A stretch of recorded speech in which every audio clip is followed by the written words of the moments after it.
नमस्कार मंडळी, मॅक कट्ट्यावर आपल्या पुन्हा एकदा स्वागत. कट्टा मकरंदचा खुल्या चर्चेचा आपण वेध घेत असतो विविध बातम्यांचा, घडामोडींचा. मंडळी, उद्या वसुबारस आणि उद्यापासून दिवाळीला सुरुवात होते. त्यामुळे स्वाभाविकच आज आणि गेले काही दिवस आपल्या सगळ्यांचीच थोडीशी लगबग आहे, थोडी धावपळ आहे, तयारी सुरू झालेली आहे. प्रकाश पर्वाच्या करता सज्ज होण्याची, पर्वाचं स्वागत करण्याकरता आपण तयारीला लागलेलो. आणि स्वाभाविकच एक अतिशय आनंदी, उत्साही असं मंगलमय वातावरण आहे. आपण एक एक पणती लावत जातो आणि परिसर उजळत जातो. पण मंडळी, ह्याच दरम्यान एक बातमी आली आहे, एक घटना घडलेली आहे आणि परत एकदा त्या प्रकाश पर्वाचं आपण स्वागत करत असताना एक विचित्र असा काळोख सगळीकडे दाटून आलेला आहे. त्यामुळे मंडळी, ही जेव्हा बातमी कळली, ही जेव्हा घटना कळली, तेव्हा मन अतिशय अस्वस्थ झालं. आणि दिवाळीच्या ह्या प्रकाश पर्वात ह्या विषयावर आपल्याशी आज बोललं पाहिजे, मॅक कट्ट्यावर ह्या विषयात चर्चा केली पाहिजे असं तीव्रतेने जाणवलं. त्यामुळे मंडळी, मॅक कट्टाचा आजचा व्हिडिओ हा कदाचित थोडं मोठा असेल. आपल्या सगळ्यांना विनंती आहे की दिवाळीच्या ही धावपळीत वेळ काढून, आपण सगळे आवरावरीत असाल, खरेदी करत असाल, कामाची लगबग सुरू असेल, तरी सुद्धा वेळ काढून हा व्हिडिओ आवर्जून बघा, लाईक करा, शेअर करा, सबस्क्राईब करा. आणि मंडळी, आपण काय कृती करू शकतो, हो अगदी प्रकाश पर्व साजरा असताना मी काय करू शकतो याचा कृपया विचार करा.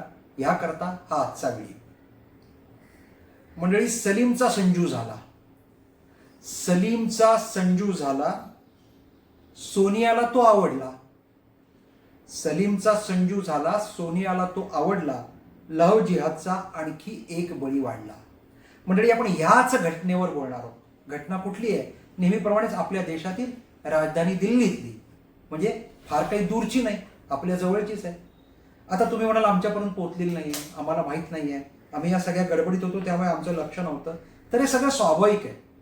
काय आहे की महाराष्ट्रात आणि विशेषतः मराठी जनामनामध्ये ज्या माध्यमांची ह्या अशा घटना पोहोचवण्याची जबाबदारी ना, त्या अशा घटनांकडे सोयीस्कर दुर्लक्ष करतात.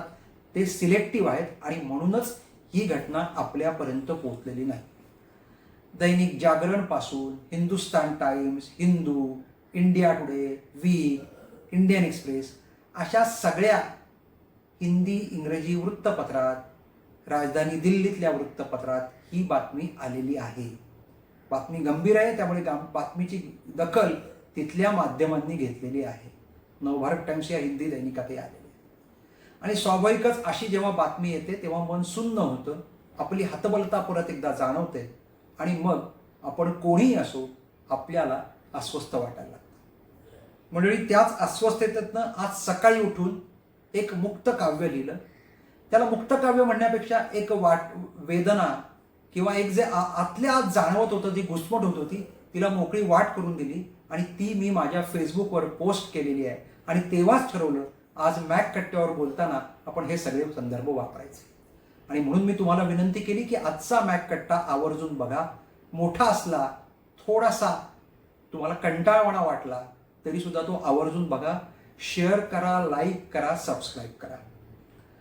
मंडळी, एक पंटी विझवली. एक पंटी विझवली हे त्या मुक्त काव्याचं किंवा त्या माझ्या वेदनेचं शीर्षक आहे. सलीम संजू होतो. सलीम संजू होतो, सोनियाला आवडू लागतो. ती त्याच्या प्रेमात पडते. आधी तो तिला अलगद धरतो, मग आपल्या मिठीत घेतो, नंतर पकड घट्ट करतो. ती त्याला प्रेम म्हणून मनासह शरीर अर्पण करते. संजूतल्या मूळ सलीमला तेच तर हवे असते. त्याला हवे ते देते. ते तिला स्वर्गसुख वाटते. ती देत राहते, तो घेत राहतो. मामला स्वखुशीसह प्रेमाचा असतो. मग तिला गर्भ राहतो. ती खडबडून जागी होते. त्या प्रेमाची किंमत तिने मोजलेली असते. चल लग्न करू म्हणते. तो तिला टाळू लागतो. ती त्याच्या मागे लागते. तिचा संजू अस्वस्थ होतो. तो सलीम हे तिला माहितीच नसते. तो तिला घेऊन जातो. तिचा गळा दाबून टाकतो. पार तिला गाडून टाकतो. जीवातल्या जीवासह तिला संपवून टाकतो, आपल्यातल्या जिहादीचे रूप दाखवतो. आता ती संपलेली गाडलेली नष्ट, तिचे कुटुंब अस्वस्थ, पोरीसाठी वेडपिस. शोधून दमलेलं. पोलिसात जातात, ते संजूचं नाव सांगतात. पोलीस संजू म्हणून शोधू लागतात. त्यांना सापडतो तो सलीम असतो, पण तो तोच असतो. त्यांना ते तेव्हा कळतं. ते हादरतात. पोरीचा ठाव ठिकाणा सांग म्हणतात. पोलीस त्याला दमात घेतात. तो म्हणतो मारून टाकली, थेट तिला पुरून टाकली. लव जिहादची आणखी एक बळी म्हणून मी तिची नोंद केली. तिचं प्रेत मिळतं. शवविच्छेदन होतं. 20 वर्षीय सोनियात एक अंकुर असल्याचं कळतं. आता काही शिल्लक नसतं. रडून रडून डोळ्यातलं पाणी संपलेलं असतं. सलीमने आपलं धर्मकार्य केलेलं असतं. संजू होऊन सोनियाला फसवलेलं असतं. तो संजू नाही, सलीम हे तिला कळलेलं नसतं. तिच्या त्या वयाला त्याचं आकर्षण वाटलेलं असतं. शरीर सुख लग्नानंतर हे तिला बुरसटलेलं वाटतं. आधीच देऊन टाकलं की पुरोगामी झाल्यासारखं वाटतं. 20 वर्ष सोनिया लहान नसते. तिलाही सारे कळणारे असते. तरीही जपलेलं शरीर ती देऊन टाकते. लव जिहादची शिकार स्वतःहून होते. बरं, तसं प्रेमही आंधळ असतं. त्यात सगळं क्षम्य असतं. हे सगळं प्रकरण आपल्यापर्यंत पोहोचत नसतं. पुरोगामी सेक्युलर टोळक्यासाठी यात बातमी मूल्य नसतं. त्यांच्यासाठी हे फक्त प्रेम प्रकरण असतं. संजू होणाऱ्या सलीमला आपण काय करतो हे पक्क ठाऊक असतं. मृत सोनियालाही दोषी ठरवत आहेत.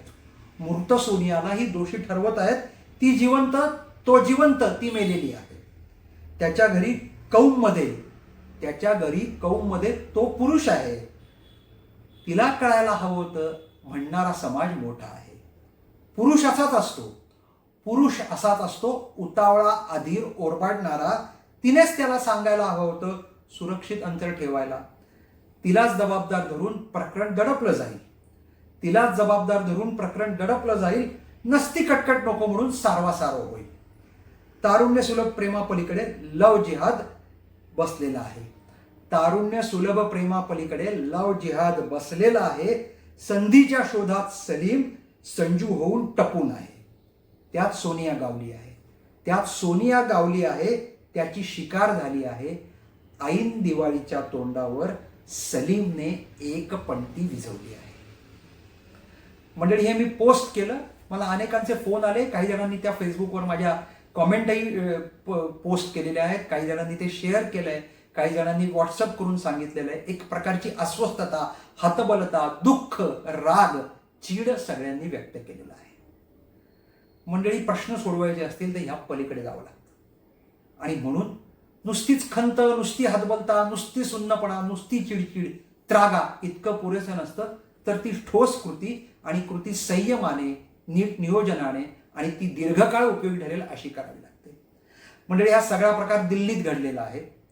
त्या मुलीचं जे शव मिळालंय ते हरियाणामध्ये रोहतक मधल्या मदिना गावात मिळालेलं आहे. हा साधारण सगळा प्रकार घडला 20 तारीख करवा चौथची संध्याकाळ. सोनिया आणि सलीमचं, म्हणजे तिला माहिती असलेल्या संजूचं प्रेम सुमारे 1.5 वर्षाचं. मिळालेल्या माहितीनुसार आणि वर्तमानपत्रात आलेल्या बातम्यांनुसार तिने त्याचा नंबर भूत म्हणून सेव्ह केला होता. आणि तिच्या इंस्टाग्रामवर तिने आय लव्ह भूत म्हणूनही पोस्टिंग केलं होतं. त्यामुळे सोशल मीडियाच्या वापरात तरबेज असलेली ती होती. म्हणजे एकूण व्यावहारिक ज्ञान असलेली होती. सुमारे 1.5 वर्ष प्रेमात होती. साधारणपणे घरच्यांनाही मुलगी कोणाच्या तरी प्रेमात पडलेली आहे याची पुसटशी कल्पना होती. घरच्यांचा विरोध होता. काही जण सांगत होते. ती मात्र प्रेमात अकंठ बुडालेली होती. स्वाभाविकचपणे ती जेव्हा तिचा गर्भ राहिला ती त्याच्या मागे लागली आणि मग त्याने डाव साधला. करवा चौथ नुकताच झालेला आहे. त्याने तिला करवा चौथचा उपास करायला सांगितला आणि करवा चौथचा उपास सोडायच्या निमित्ताने आपण भेटू म्हणून तिला सांगितले. तिने काही घरातनं कपडे घेतले, दागिने घेतले, थोडेफार पैसे घेतले, त्याला भेटायला गेली. ही घटना 20 किंवा 21ची आहे. ती जी भेटायला गेली ती परत आलीच नाही. आणि मुलगी जेव्हा परत आली नाही हे लक्षात आलं तेव्हा घरच्यांचा संशय वाढला. पोलिसात गेले. त्यांना कुणकुण लागली होती त्यामुळे त्या संबंधित घरात गेले. घरी गेल्यावर कळलं की अरे, मुली ज्याच्याशी भूत म्हणून म्हणजे संजू म्हणून बोलत होती तो तर सलीम होता. मग मंडळी, पोलिसांनी सलीमला ताब्यात घेतलं. मग सलीमने कबुली दिली. कुठे गाडलं ते त्याला दाखवलं. पोलिसांनी त्या मुलीचं म्हणजे सोनियाचं आता शवही हस्तगत केलेलं आहे. त्याचं पोस्टमॉर्टम झालंय. त्यातनं अनेक गोष्टींचा उलगडा होईल. मिळालेल्या माहितीनुसार आता एक खरं का खोटं आणखीन कळेल. मिळालेल्या माहितीनुसार सलीम बरोबर 2 मुलं होती जे त्याचे मित्र होते. त्यांनी हे प्रेत गाडायला पुरायला त्याला मदत केली होती. दुर्दैवाने ती 2 मुलं हिंदू असल्याचं कळतंय. खरं खोटं लवकरच कळेल. जसा 13वा बॉम्बस्फोट दाखवला होता तशी 2 नावं मुद्दाम घुसळली आहेत का खरोखर हे 2 मुलं हिंदू आहेत. तर ही जर मुलं हिंदू असतील तर हिंदुत्वाला, हिंदूपणाला, हिंदूंना अशा प्रकारचा जयचंदी वृत्तीचा गद्दारीचा शाप आहेच. म्हणूनच 1400 वर्षाचं मुघल आक्रमण आणि 150 वर्षांची इंग्रजांची गुलामी त्यातूनच आली. कारण घरभेदी इथेच होते आणि हिंदूंची एकजूट नव्हती. शत्रूलाच हिंदू अनेक वेळा सोयीचे ठरलेले आहेत. म्हणूनच छत्रपती शिवाजी महाराजांना सुद्धा संघर्ष घरच्यांचीच करावा लागलेला आहे आणि घरच्यांची संघर्ष आणि परकीय संघर्षातनं हिंदवी स्वराज्याची स्थापना झाली. सांगायचा मुद्दा असा आहे की 20 ते 24 मधली सगळी घटना आहे. हे सगळं आता हळूहळू उघडकीला आलंय. त्या दृष्टीने तपास सुरू झालेला आहे. आणखीन एक लव्ह जिहादची केस आपल्या समोर आलेली आहे. पण ही लव्ह जिहादची केस आहे असं कोणी मान्यच करणार नाही. कारण तशी काही तरतूद कुठल्याही प्रक्रियेत नाही. त्यामुळे हे प्रेम प्रकरण आहे आणि त्या दोघांचं पटलं नाही किंवा काहीतरी कुरबुर झाली असेल. त्यातनं अतिताई कृत्य तारुण्य सुलभ वयात त्या मुलाकडनंही घडलं असेल. कारण ही जर 19-20 वर्षाची असेल तर तोही फार काही मोठा नाही असं सांगितलं जाईल. दोघांचे फोटोही आता उपलब्ध आहेत. मंडळी, इथेच लव्ह जिहाद, लँड जिहाद आणि वोट जिहाद याची चर्चा जी होते ना, ती चर्चा आपल्याला अकॅडमिक्समध्ये घेऊन जायला लागेल. वैचारिक स्तरावर करायला लागेल.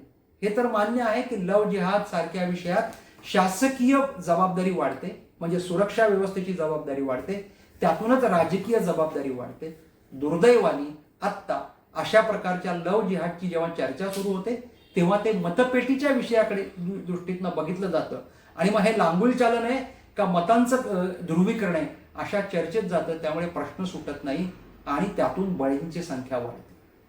त्यामुळे जशी शासकीय व्यवस्थेची, प्रशासनाची, राजकीय व्यवस्थेची जबाबदारी आहे तशी सामाजिक संस्थांची ही जबाबदारी तितकीच आहे.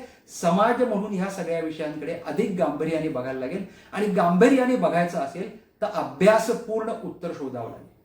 मंडळी, गेल्या काही वर्षात लव्ह जिहादच्या ज्या केसेस म्हणून नोंदवल्या जात आहेत, घडतायत, त्याचा देशभरातला डाटा एकत्र करायला लागेल आणि त्या संबंधित सगळे जे घटक आहेत यांना तो पुढाकार द्यायला लागेल. जे स्वतःला सोशल सायन्समधले तज्ज्ञ समजतात आणि अशा प्रकारचे वेगवेगळ्या प्रकारचे लिखाण, वक्तव्य, भाषणं देत असतात त्यांची जबाबदारी आहे मोठ्या समूहाने पुढे आलं पाहिजे. जिथे जिथे लव्ह जिहादच्या म्हणून केसेस नोंदवल्या गेलेल्या आहेत त्याची कारणं शोधली पाहिजेत.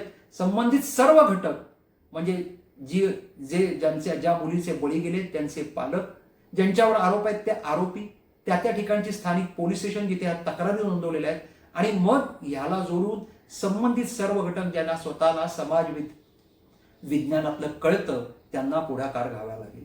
टीस सारख्या संस्थांना याच्यात पुढाकार घ्यावा लागेल. आणि हे नेमकं काय आहे, ह्याच्या मागची वृत्ती काय आहे, हा कशातनं निर्माण होतो, आपल्याला नेमकं काय करायचंय, काय मेसेज देण्याचा हे प्रकार आहे, हे जोपर्यंत आपण शोधत नाही तोपर्यंत ह्याच्यावरचं उत्तर मिळणार नाही. हे ठीक आहे, कुटुंब व्यवस्था सांभाळली पाहिजे, मुलींशी संवाद केला पाहिजे. एकीकडे मुलींवर बंधनं नको आहे जसं आहे तरी पण त्यांना धोक्यांची जाणीव करून दिली पाहिजे. हे सगळं कौटुंबिक स्तरावर केलं पाहिजे, यात काही शंका नाही. पालकांची जबाबदारी अधिक आहे, यातही काही शंका नाही.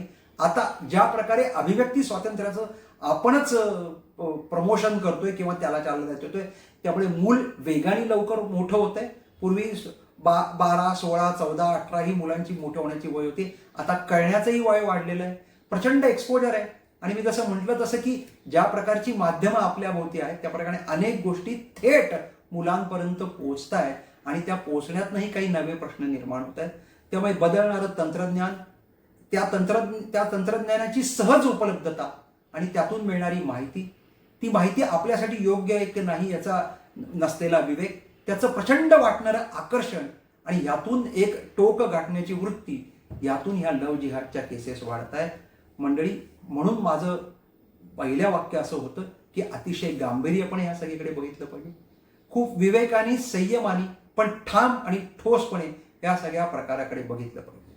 आणि म्हणूनच सजग राहण्याची, सावधान राहण्याची जबाबदारी आपली सगळ्यांची आहे आणि प्रश्न सोडवण्याचा आग्रह धरला पाहिजे, तो याकरता धरला पाहिजे. मंडळी, महाराष्ट्र विधानसभांच्या निवडणुकात लव्ह जिहाद, लँड जिहाद, बोट जिहाद याची चर्चा सुरू झालेली आहे. आता याची चर्चा म्हणजे राजकीय पक्षांच्या स्तरावरती कशी होते हा मुद्दा बाजूला ठेवूया, पण सामाजिक स्तरावर या विषयाकडे आपण किती गंभीरपणे बघणार त्याच्या आधारे महाराष्ट्राची पुढची सुरक्षा, महाराष्ट्राची पुढची समृद्धी ही अवलंबून राहणार आहे. त्यामुळे महाराष्ट्र सरकारने लाडकी बहीण योजना आणलेली आहे आणि महिलांच्या आर्थिक सबलीकरणाकरता एक पाऊल टाकलेलं आहे. आता हा लव्ह जिहादचा प्रश्न अतिशय कठोरपणे शासन स्तरावर हाताळावा लागेल, सर्व घटकांना विश्वासात घेऊन हाताळावं लागेल आणि त्यामुळेच महाराष्ट्रातल्या सगळ्या पक्षांना आपल्याला म्हणावं लागेल की तुमच्या अजेंड्यात या महत्वाच्या गंभीर संवेदनशील विषयावर तुम्ही काही बोलणार आहात की नाही, त्यांना बोलण्याकरता प्रवृत्त आपल्याला करावं लागेल. आणि म्हणून महाराष्ट्र विधानसभेची निवडणूक ही त्या अर्थी अशा प्रश्नांच्या कडे जाण्याकरता एक टप्पा म्हणून आपण बघितली पाहिजे. त्यातलं राजकारण बाजूला ठेवलं पाहिजे, पण आपलं कुटुंब, आपलं घर, आपल्या मुली, आपला परिसर, आपलं शहर, आपलं गाव, आपलं राज्य या सुरक्षेची जबाबदारी आपल्यालाही घ्यावी लागेल. जी काही आपली क्षमता आहे, जी काही आपली समज आहे, त्या आधारे त्या प्रश्नांकडे आपल्याला डोळसपणे बघावं लागेल. ते आपण बघण्याची संधी या विधानसभेनिमित्त आपण घेतली पाहिजे. मंडळी, प्रकाशाच्या पर्वाला उद्या वसुबारसापासून सुरू होणार आहे. आपण प्रत्येक जण एक एक पंक्ती लावणार आहोत. मंडळी, ह्या निमित्ताने अंतरीचा दीप आपला पेटवला पाहिजे आणि जो पेटता दीप आहे त्याला अधिक प्रज्वलित केलं पाहिजे, तो उजळून काढला पाहिजे आणि त्या प्रकाशात ह्या अशा ज्या नवीन समस्या आहेत त्याच्याकरता वाट शोधण्याकरता समूह म्हणून आपल्याला संघटित व्हावं लागेल. अन्यथा एक पणती सलमनी विझवलेली आहे, अशा आणखीन किती पणत्या विझवल्या जातील हे आपल्याला ठाऊक नाही. पण दिवाळीचा संकल्प करताना, दिवाळीचा सण साजरा करताना आपण ती पणती विझू देणार नाही असा जर निर्धार केला तर मला असं वाटतं की महाराष्ट्रात काही वेगळं चित्र दिसेल. आपण तो सगळा निर्धार करूया. येणाऱ्या प्रकाश पर्वाच्या आपल्याला लक्ष शुभेच्छा. मॅक कट्ट्यावर आज इतकंच. मॅक कट्टा शेअर करा, लाईक करा, सबस्क्राईब करा. धन्यवाद.